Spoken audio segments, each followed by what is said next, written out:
तो hello everyone, my name is Nikhil and welcome to the channel. आज का ये वीडियो एसबीआई क्लर्क की स्ट्रैटेजी के ऊपर है। एसबीआई क्लर्क के प्रीलिम्स की स्ट्रैटेजी का मैंने आपको वीडियो बना करके दिया था लास्ट 5 दिन का।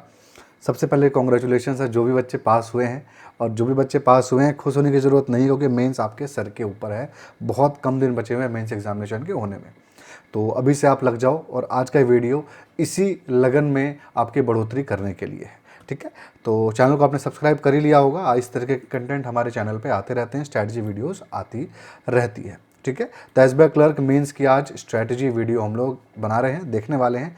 बहुत अच्छी वीडियो है, पूरा ज़रूर देखिएगा। टाइम वेस्ट नहीं होगा आपका इस वीडियो को देखने के बाद, और टाइम आपका वेस्ट करना भी बिल्कुल नहीं है, ठीक है।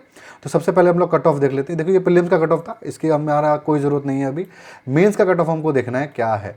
तो मेंस का कट ऑफ आप देखो, यहाँ पर आपको दिख रहा होगा 90 से ऊपर कहीं पे भी कट ऑफ नहीं गया, या आउट ऑफ 200 में आपको बता रहा हूँ, ठीक है। 90 से ऊपर कहीं नहीं गया। 2023 में नंबर ऑफ पोस्ट की इंक्रीमेंट हुई थी, रुको मैं आपको वो भी दिखा देता हूँ। 2023 में आपके पोस्ट ज़्यादा थे, यहाँ से आप देख लो, इंक्रीमेंट हुई थी। वैसे ही इस बार यहाँ पर पोस्ट की इंक्रीमेंट हुई है, प्लस टफनेस की भी इंक्रीमेंट हुई थी। एग्ज़ाम थोड़ा टफ भी हुआ था, इस बार और टफ हो सकता है। क्यों? क्योंकि आप एग्जाम्पल देख ही लिए होगे, बच्चे पास किए हैं। केस स्लेट का क्वेश्चन आया हुआ था आपका प्रीलिम्स के अंदर, तो क्वांट डेफिनेटली इस बार टफ होने वाला है। तो आपका कट ऑफ बहुत ज़्यादा चांस है कि कम जाएगा। तो ये जो आपको दिख रहा होगा, हो सकता है इससे भी कम कट ऑफ जाए इस साल, क्योंकि पोस्ट भी ज़्यादा है, टफनेस भी ज़्यादा होने वाली है, ठीक है। तो आपको आइडिया लगाना है, आइडिया लग गया होगा कि यहाँ पे आपको 90 प्लस का टारगेट लेके चलना है, मिनिमम से मिनिमम, तब आपके इस रेंज में आएंगे, ठीक है। और मेरी आप सलाह मानो तो 100 प्लस का आप लोग टारगेट लेकर के चलो, तो ही आपको मज़ा आएगा पढ़ाई करने में, ठीक है। तो 100 प्लस का टारगेट की मैं यहाँ पे बात कर रहा हूँ। एग्जाम में तो आपको 120 अटेम्प्ट करना पड़ेगा मिनिमम से मिनिमम, तभी आपको मज़ा आने वाला है, ठीक है। तो प्रीलिम्स पास आप कर ही चुके हैं, कॉन्ग्रेचुलेशन तो मैंने बोल ही दिया है। मेंस एग्जामिनेशंस पे आप लोग आ चुके हो। तो मेंस एग्जामिनेशन का आपके सामने देख लो, जनरल फाइनेंशियल अवेयरनेस। देखो, यही है सबसे बड़ा टॉपिक जो आपने नहीं पढ़ा। ये 3 टॉपिक तो आपने पढ़े हैं प्रीलिम्स में, पास भी करके आए हो, बाकी बच्चों को आप कॉम्पिटिशन से हरा भी चुके हो, लेकिन ये वो टॉपिक है जो आपको डील ब्रेकर है और डील मेकर है। तो सबसे पहले मैं इसी टॉपिक के बारे में बात कर लेता हूँ आपका, कि इसकी तैयारी कैसे करनी है। तो यहाँ पर देखिए, आप जब इतने आगे बढ़ चुके हो, एग्जामिनेशन के करीब आ चुके हो, पैसे का इशू अगर आपको नहीं है, मेरी सलाह मानो आप और एक कोर्स ले लो, या फिर आपके आसपास कोई टीचर आपको लग रहा होगा कि आप सोच रहे होगे कि मैं लूँ कि नहीं लूँ, आप वो ले लो, या फिर ऑफलाइन ऑनलाइन कुछ भी आप ले लो। और अगर आप मेरे थ्रू रिकमेंडेशन चाहते हो कि सर आप रिकमेंड कर दो क्या लेना है, तो यहाँ पर मैं आपको सबसे पहले रिकमेंडेशन दे देता हूँ, वो है विनर्स बैच का। इसी का अड्डा 24/7 का, ये अड्डा 24/7 का फ्री मैंने आपको बताया था कि इनके चैनल के ऊपर फ्री वीडियोस डल रहे हैं एसबीआई क्लर्क के प्रीलिम्स के लिए। वो आपको बताया था ना मैंने, फ्री में था, आपको उसका फ़ायदा मिला। यहाँ पर इसका फ़ायदा भी मिलने वाला है। मात्र 1200 रुपये में, 1199 रुपये में आपको मेंस की तैयारी ये लोग करा देंगे। 5-6 हज़ार रुपये जहाँ लगते हैं, वहाँ पे आपको सस्ते में हो जाएगा। यहाँ पे बहुत कुछ मिलने वाला है। सबसे इंपॉर्टेंट मैं क्या कह रहा हूँ, 60 घंटे से ज़्यादा आपके रिकॉर्डेड क्लासेस होने वाली है जनरल और बैंकिंग अवेयरनेस की। मतलब स्टैटिक पोर्शन जो आपका है वो 100% कवर हो जाएगा। साथ में करंट अफेयर्स की लोग क्लास तो लेंगे ही लेंगे। तो पूरा का पूरा मेंस का जो आपका जनरल अवेयरनेस का टॉपिक है, जहाँ से कट ऑफ के अंदर चेंजेस आने वाले हैं, वो आपका इसके अंदर कवर होगा। 250 घंटे यहाँ पे लाइव क्लासेस होने वाली है। 10 प्रैक्टिस सेट आपको मिलने वाला है।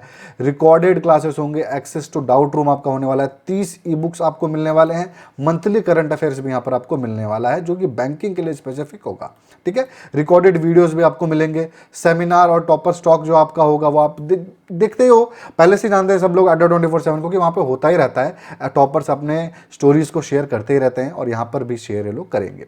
डाउट सॉल्विंग आपका होगा ऐप के अंदर, टेलीग्राम ग्रुप के अंदर, और इन पर्सन आप ऑफलाइन सेंटर आपके पास है तो वहाँ जाके भी कर सकते हो। सारा का सारा सिलेबस इसके अंदर कवर्ड है। ये सारी चीज़ें भी इसके अंदर आपको मिलने वाली हैं। कैसे इसको अवेल करना है सस्ते में, तो सबसे पहले कूपन कोड मेरा आप नोट कर लो। आपको 77% ऑफ लेने के लिए KNI77 मेरा कूपन कोड है, और आपको लिंक डिस्क्रिप्शन में है, उस पर क्लिक करना है। जैसे आप क्लिक करोगे आपके पास ये वाला पेज खुल जाएगा। ऐप इंस्टॉल्ड होगा तो नहीं होगा, तो पहले ऐप इंस्टॉल कर देना, फिर नीचे लिंक पे क्लिक करना। तो एक कोर्स आपको दिखेगा 5,935 रुपये पर। मैं स्क्रीन से एक बार हट जाता हूँ। ₹5,935 का आपको कोर्स दिखेगा। यहाँ पर कूपन्स जो दिखा है यहाँ पर आपको क्लिक करना है, इसमें KNI77 मेरा कूपन डालना है और इस पॉइंट पे भी टिक कर देना है। जैसे आप करोगे आप इस पेज पे आओगे, यहाँ पर कूपन लग चुका होगा, कॉइन्स भी लग चुके होंगे और ₹1199 में आपको ये कोर्स मिल जाएगा। तो इतने सस्ते में आपको मिलने वाला है, तो डेफिनेटली मेरी रिकमेंडेशन है। तो आपको इसके अंदर स्ट्रैटेजीज, तैयारी सब कुछ इसके अंदर हो जाएगा। तो ये डेफिनेटली एक डील मेकर है, ठीक है। तो हाँ, तो हम लोग कहाँ बात कर रहे थे, हाँ, लिंक डिस्क्रिप्शन में अवेलेबल है, इसको एक बार आप लोग जरूर चेकआउट कर लेना। तो हम लोग बात कर रहे थे अपने मेंस एग्जामिनेशन की स्ट्रैटेजी का। तो इसके अंदर मैंने सबसे पहला बता दिया कि जिसको बिल्कुल समझ में नहीं आ रहा कोर्स की तरफ मुड़ सकता है, बाकी ये 3 आपको आता है। इस 3 के लिए कोर्स की तरफ मुड़ने की बहुत ज़्यादा रिक्वायरमेंट नहीं है जितना पहले वाले के लिए है, ठीक है। तो आप इसकी तैयारी मेरे हिसाब से जैसे आप करते आ रहे हो, कोर्स के थ्रू कर रहे होगे या फिर सेल्फ स्टडी से, वैसे ही कंटिन्यू करो। थोड़ा सा टफनेस डेफिनेटली यहाँ पर है, प्रैक्टिस ज़्यादा करना पड़ेगा, बट कोई प्रॉब्लम नहीं, सब कुछ सॉल्व हो जाएगा। सेक्शनल कट ऑफ यहाँ पे नहीं है, तो सेक्शन वाइज आपको डरने की कोई ज़रूरत नहीं है। सबसे स्ट्रैटेजी के अंदर सबसे पहला, जो आप कोर्स नहीं ले रहे आप, तब क्या करना है वहाँ पर हम लोग बात करने वाले हैं। तो सबसे पहले मेंस की जो स्ट्रैटेजी है इसके अंदर सबसे पहला पॉइंट मैं ये कहूँगा कि start with a mock test. सबसे पहले आप एक मॉक टेस्ट दो, उस मॉक टेस्ट को अच्छे से थोरोली बैठ करके एक कोने में दो, पूरा का पूरा 2 घंटा समय दो। जब आप मॉक टेस्ट दोगे सबसे पहले आपको क्या करना है, जनरल अवेयरनेस का जो आपका टॉपिक है उसके नोट्स बनाने हैं। नोट्स कैसे बनता है जनरल अवेयरनेस का? जनरल अवेयरनेस का नोट्स ऐसे बनता है, सपोज करो 50 क्वेश्चन आपके एग्जामिनेशन में आए, 50 में से आपने 10 अटैम्प्ट किया, 10 आपने अटैम्प्ट किया, उस 10 को आप हटा दीजिए। बाकी जो 40 आपने अटैम्प्ट नहीं किया या फिर आपसे नहीं सॉल्व हुए, उसकी इंफॉर्मेशन आपको लिखनी है, उसके आसपास की जानकारी की नोट्स बनानी है। तो ऑनलाइन फॉर्मेट में बना लो, नहीं तो ऑफलाइन बना लो। ऑफलाइन में टाइम लगेगा, टाइम वेस्ट होगा, ऑनलाइन बना लो। जो भी आपके सवाल तो आपके ऑनलाइन ही होंगे, आपको उसको क्लिक करो, सर्च करो, जो भी आपको डाटा मिला है आप एक अपना वन नोट बना लो, या फिर वन नोट को छोड़ो आप अपना माइक्रोसॉफ्ट वर्ड पे बना लो और उन सारे डाटा को उसके अंदर डालते रहो, ठीक है, अपने मॉक टेस्ट वाइज। तो आपको 10 मॉक टेस्ट देने हैं, तो 10 आपके यहाँ पर रेडी हो जाएंगे, मतलब 10 अलग अलग नोट्स बन जाएंगे 10 अलग अलग मॉक टेस्ट के।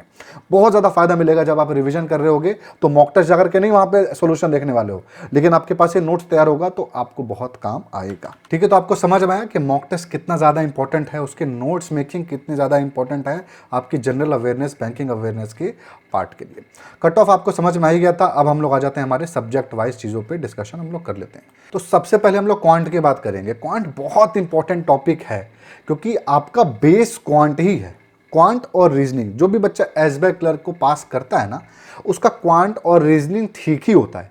कहाँ गड़बड़ होता है उसका, जीके और इंग्लिश, ये दोनों ही आपका कट ऑफ बढ़ाते हैं और ये दोनों सब्जेक्ट्स आपका बेस बनाते हैं।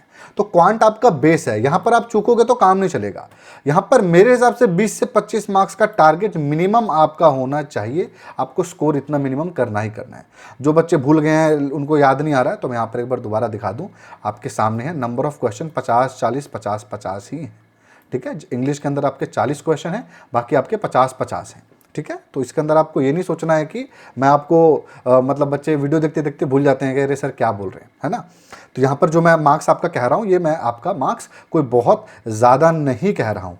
डेफिनेटली टफनेस ज़्यादा होगी। टफनेस जिसको नया बच्चा है कितनी होगी, तो आप एसबीआई पीओ के जो प्रीलिम्स के क्वेश्चन हैं आप उसके लेवल का समझ के चलो, यहाँ पे मेंस का क्वेश्चन आपका आता है, एग्जैक्ट वही आपका लेवल होता है। तो यहाँ पर 3 लेवल पे बटे हुए हैं आपका क्वांट। क्वांट के अंदर 3 चीज़ें हैं। सबसे पहला आपका डाटा इंटरप्रिटेशन, उसके अंदर आपका चैप्टर बेस्ड क्वेश्चन आएगा, लॉजिक बेस्ड आएगा, और केसलेट एक नया स्टार्ट हो गया है जो कि डेफिनेटली गारंटी है ऑलमोस्ट कि एक क्वेश्चन इसका आना ही आना है, तो इसकी प्रैक्टिस भी आपको करनी पड़ेगी।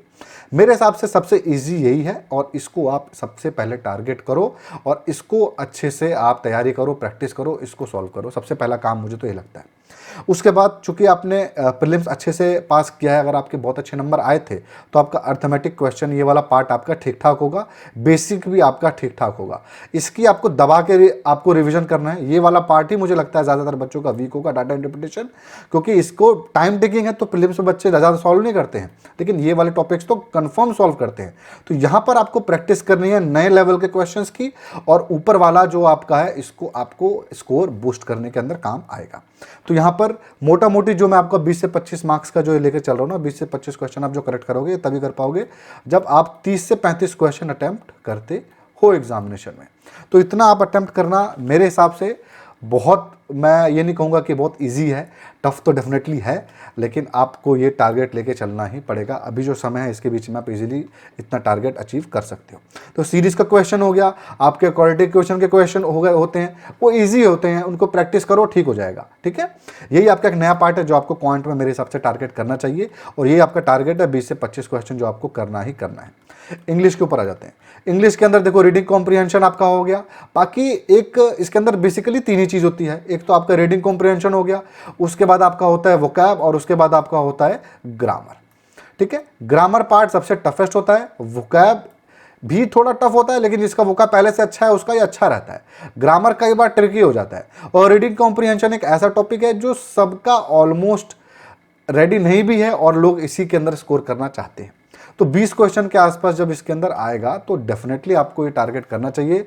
रीडिंग कॉम्प्रिहेंशन का आपको कम से कम 50 क्वेश्चन आप सॉल्व करो। 50 क्वेश्चन सॉल्व करने के बाद 91 जो आप सॉल्व कर रहे होगे ना, 51 क्वेश्चन जो आप सॉल्व कर रहे होगे, उसमें खुद ब खुद आपको आइडिया लग जाएगा कि पैटर्न क्या है, किस तरीके की चीज़ें यहाँ पे करेक्ट ऑटोमेटिक होती है, क्योंकि हर एग्जामिनेशन का अपना एक पैटर्न होता है जो कि आपके दिमाग के हिसाब से, आपके परसेप्शन के हिसाब से आप डिसाइड करोगे। ठीक है, रीडिंग कॉम्प्रिहेंशन आपको समझ में आया, छोड़ नहीं सकते। अगर ग्रामर आपका अच्छा है तो आप डेफिनेटली थोड़ा सा इसको लूज कर सकते हो, लेकिन आपका ग्रामर अच्छा नहीं है या फिर वोकैब थोड़ा अच्छा नहीं है, ज़्यादा कॉन्फिडेंस होने की जरूरत भी नहीं है। ग्रामर वोकैब बहुत अच्छा है ना, फंस जाएगा एग्जामिनेशन में, ऐसा भी हो सकता है। तो रीडिंग कॉम्प्रिहेंशन को छोड़ना नहीं है, इसलिए मैंने यहाँ पे 30 से 35 क्वेश्चन क्यों लिखा है टारगेट, इसीलिए लिखा है। यही स्कोरिंग है, यही आपका कट ऑफ 100 के ऊपर लेकर के जाएगा आपको, ताकि आप टेंशन फ्री एग्जामिनेशन से बाहर निकलो, तो टेंशन फ्री निकलोगे कि हाँ मेरे 100 के ऊपर नंबर आ रहे हैं, मैं 100 नंबर स्कोर कर रहा हूँ, 110, 120, 125 स्कोर कर रहा हूँ। वो यही है इंग्लिश जो आपको स्कोर करवाएगा। 50 क्वेश्चन मैंने आपको बताया, इसकी प्रैक्टिस करनी है आपको। उसके बाद जो आपका वोकैब पार्ट है उसको रिविजन दबा करके करना है। आपका पहले से कोई लिस्ट बनी ही होगी, उस लिस्ट की रिविजन करनी है। आपने कोई कोर्स लिया होगा, कोई टीचर होगा, वहां का आपको रिवीजन करना है। वरना मैं आपको एक यूट्यूब चैनल वगैरह का लिंक दे दूंगा, आपका ऑलिव बोर्ड हो गया, अड्डा 24/7 हो गया, गाइडली हो गया, इन सब के बहुत सारे वोकैब के वीडियोस हैं, आप सर्च भी कर सकते हो। और इन्हीं 3-4 चैनल में ही सर्च करना, ज़्यादा इधर उधर मत जाना, और इन्हीं को ही आप करना, क्योंकि बाकी पता चला आपको गलत चीज़ें बता देंगे। ठीक है, बाकी ग्रामर का पार्ट कैसे करना है, ग्रामर का पार्ट एक ही तरीका है, रिवीजन करना है। ग्रामर के जो लॉज हैं उसको आप रिवीजन करो, जो आपने प्रीलिम्स में पढ़े हैं उसको दोबारा बार बार करो। अगर नहीं पढ़े हैं, याद नहीं आ रहा है, तो आप उसको फिर से पढ़ो और उसको 1-2 बार रिवीजन करो, क्योंकि ग्रामर बिना रिवीजन के नहीं हो सकता है आपका। ठीक है, इंग्लिश का आपको समझ में है। जनरल अवेयरनेस सबसे जो ट्रिकी पार्ट है वो यही है, कैसे इसका सवाल बनता है, नहीं बनता है। बच्चे एकदम इसमें सबसे ज़्यादा बच्चे इसी में फेल होते हैं। इसके अंदर बच्चे बैंकिंग अवेयरनेस कर लेते हैं, इकोनॉमिक्स कर लेते हैं, थोड़ा बिजनेस भी पढ़ लेते हैं, थोड़ा फाइनेंस भी पढ़ लेते हैं, फिर भी एग्जामिनेशन में बताऊँ कितने क्वेश्चन अटेम्प्ट कर पाते हैं। आप पूछना अपने आसपास के बच्चों से जो दिए हैं, 7 क्वेश्चन, 8 क्वेश्चन, 9 क्वेश्चन, ये उनका स्कोर होता है जीएस के अंदर। मैक्सिमम मैं तो अच्छा बता रहा हूँ, मैं तो 5-5 को देखा हूँ कि भाई इतने इतने नंबर आ रहे हैं। वो तो अच्छा है, सेक्शन कट ऑफ नहीं है, वरना बहुत बच्चे फेल हो जाते हैं, क्योंकि इसके अंदर बच्चे स्कोर ही नहीं कर पाते। क्यों पता है? क्योंकि सबसे ज़्यादा करंट अफेयर्स आता है। करंट अफेयर्स कितना आता है? करंट अफेयर्स आपका कम से कम नहीं तो लगा करके चलो 40 क्वेश्चन एग्जामिनेशन में करंट अफेयर्स का आएगा, मुझे लग रहा है जो, और 10 क्वेश्चन आप लगा करके चलो आपका आएगा स्टैटिक पार्ट, कितना भी पढ़ लो। तो करंट अफेयर्स बहुत ज़्यादा ज़रूरी है।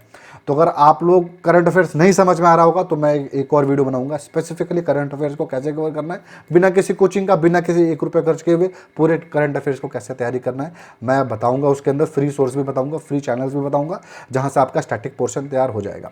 इसलिए मैंने 15 से 20 यहाँ पे जोड़ा हुआ है, ताकि आपको अभी बता दिया है मैंने, करंट अफेयर्स तैयार कर लो, ताकि आपका स्टैटिक पोर्शन में 7 नंबर और करंट अफेयर्स में 8 नंबर आए तो भी 15 कम से कम आप स्कोर कर पाओ। ठीक है, 15 से 20 ही जोड़ा हुआ है। जो बच्चा बहुत अच्छा जीएस में कर जाता है वो कट ऑफ में 100 से ऊपर जाता है। यही आपका 100 के ऊपर है। इंग्लिश में आप अच्छा कर दिए, रीजनिंग हो गया, क्वांट हो गया, सब मिला के आप 90 आएगा आपका, बहुत अच्छा कर दोगे तो। फिर इसके अंदर जब जीएस जुड़ेगा ना 25 नंबर 20 नंबर, तब आपका 110 नंबर बनेगा कट ऑफ, तब आपका 105 नंबर ये वाले स्कोर आपके आएंगे। ठीक है, समझ में आया आपको? आप पहले से ही प्रीलिम्स पास कर चुके हो, तो मुझे यहाँ पे बहुत ज़्यादा गाइडेंस देने की जरूरत, मतलब जनरल अवेयरनेस में तो चलो है, बाकी सबके अंदर नहीं है, लेकिन यही एक पार्ट है जो आपका, जो मैंने बता दिया, जो आपको स्कोर बढ़ाएगा, 90 से ऊपर आपको लेकर के जाएगा, 80 से ऊपर लेकर के जाएगा। भले आप उसमें बाकी चीज़ों में कितने भी अच्छे हो, इसके अंदर आपको मेहनत करनी ही पड़ेगी। ठीक है, तो उसके बाद हम आते हैं रीजनिंग के ऊपर और कंप्यूटर एप्टीट्यूड। कंप्यूटर का सवाल आता है नहीं, नाम का है बस, बहुत इसको आप में इस पे ध्यान देने की ज़्यादा ज़रूरत नहीं है। रीजनिंग ही आपका मेन है इसके अंदर। उसके अंदर भी, इसके अंदर प्रॉब्लम क्या होता है बच्चों को मैं बताता हूँ। सबसे बड़ा प्रॉब्लम क्या चल रहा है आजकल, पजल सिटिंग अरेंजमेंट के 20 क्वेश्चन आते हैं, बच्चे जान लगा देते हैं इसके अंदर पढ़ने में, इसको और इसको छोड़ देते हैं, रिवीजन नहीं करते प्रीलिम्स का क्या पढ़ा है उन्होंने। उसका घाटा क्या होता है, ऐसा ट्रिकी क्वेश्चन आ जाएगा आपका पजल का, आपसे सॉल्व ही नहीं होगा, 10 क्वेश्चन आपके सॉल्व होंगे और जिसकी वजह से आपने यहाँ रिवीजन किया नहीं और यहाँ पर आपका कितना नंबर आ रहा है, 5 आ रहा है, 4 आ रहा है, मिला करके आप 19 नंबर लेके आ रहे हो और एग्जामिनेशन में जो स्कोरिंग था वहाँ पर आपका डब्बा गोल हो गया। ठीक है, मैंने आप 25 से 30 क्यों लिखा है पता है, इसलिए लिखा हुआ है ताकि जो वीक बच्चे हैं उसको भी अपना कॉन्फिडेंस लूज ना होता हुआ दिखे, वरना यहाँ पर 35 प्लस आना चाहिए आपको मिनिमम। मैं आपको कह रहा हूँ 35 प्लस आपका आना चाहिए, क्योंकि पजल का मैं कह रहा हूँ कि चलो 10 सवाल आपके छूट गए यहाँ पे, ठीक है, 5 और मैं आपको स्कोप दे रहा हूँ, 35 आपके आने चाहिए, इससे कम तो पाप है। आप लेके चलो रीजनिंग के अंदर, ठीक है, क्योंकि बैंकिंग की आप तैयारी करते हो, रीजनिंग का ही यहाँ पर गेम है नौकरी के अंदर भी। तो पजल और सिटिंग अरेंजमेंट के अंदर आपको समझ में आया कि पूरा, ये नहीं कि पूरे जान लगा दी और आपका बाकी छोड़ दिया, बाकी भी करना है वो भी करना है। ठीक है, तो जैसे आपने ये दोनों उठा करके, आपको लग रहा होगा कि ये आसान है तो पहले इन्हीं दोनों टॉपिक को कर दो, रिवीजन दबा के कर लो, आपने प्रीलिम्स में पढ़ ही रखा होगा, थोड़े से आपको लेवल 2 लेवल 3 के क्वेश्चंस लगाने पड़ेंगे। उसके बाद आप पजल पे आ जाओ, पजल के हाई लेवल क्वेश्चंस लगाओ अच्छे से, पूरी मेहनत करो, ये नहीं कह रहा हूँ छोड़ दो, लेकिन इन दोनों टॉपिक को बिल्कुल मत छोड़ना, क्योंकि मेंस के अंदर गेम अलग है, प्रीलिम्स के अंदर गेम अलग है। प्रीलिम्स के अंदर ईजी आता है, यहाँ पर चीज़ें थोड़ी सी टफ हो जाती हैं, सॉल्व नहीं होंगी, ऐसा भी हो सकता है, तो ये गलती बिल्कुल ना करें। बाकी आपको पता ही है, आपने खुद पास गया प्रीलिम्स, तो आपको समझ में आ ही रहा होगा कि हाँ ये टॉपिक मेरा अच्छा है, पॉजिटिव है, तो मैं इसको तैयारी करूँ। तो मैंने आपको बता दिया 35 प्लस करना है, बाकी 25 से 30 मिनिमम आपको स्कोर यहाँ पे करना ही पड़ेगा। लास्ट में क्या करना है, लास्ट में क्या आपको स्टार्टिंग से ही करना है। आपने क्वांट का उठा लिया, क्वांट आपने खत्म किया, आपको उसी वक्त सेक्शनल मॉक टेस्ट देना है, यानी क्वांट का मॉक टेस्ट लगा दो उसी वक्त। जो भी आपको क्या चीज़ आपको नहीं सॉल्व हो रहा, उसको एक नोटपैड के अंदर लिख लो, हाँ ये पॉइंट मेरे से सॉल्व नहीं हुए हैं, इन्हीं का रिवीजन मेरे को दोबारा से करना है। अगर नहीं टाइम है, नोट्स बनाने का मन नहीं लगता है, तो केवल जनरल अवेयरनेस पे ध्यान दो, यहाँ नोट्स छोड़ो और यहाँ पे जैसे आपका पेपर दिया, जो जो वीक हुआ उसी वक्त उठा करके रिवीजन कर दिया। फुल लेंथ आपको जो मॉक टेस्ट मेरे हिसाब से 10 देना चाहिए, तब आपको मज़ा आएगा। और सेक्शनल मॉक टेस्ट में आपको कहूँगा कि 5 आपको देना चाहिए ईच, तभी आपको मज़ा आएगा, वरना मज़ा नहीं आएगा एग्जामिनेशन देते वक्त। ठीक है, पास होने वाले बच्चे मैं बता रहा हूँ, जो 110 120 स्कोर करेंगे उनके लिए है। उसके बाद एनालिसिस बहुत ज़रूरी है, बिना एनालिसिस के मॉक टेस्ट देना मतलब मॉक टेस्ट नहीं दो, कोई फ़र्क नहीं पड़ता।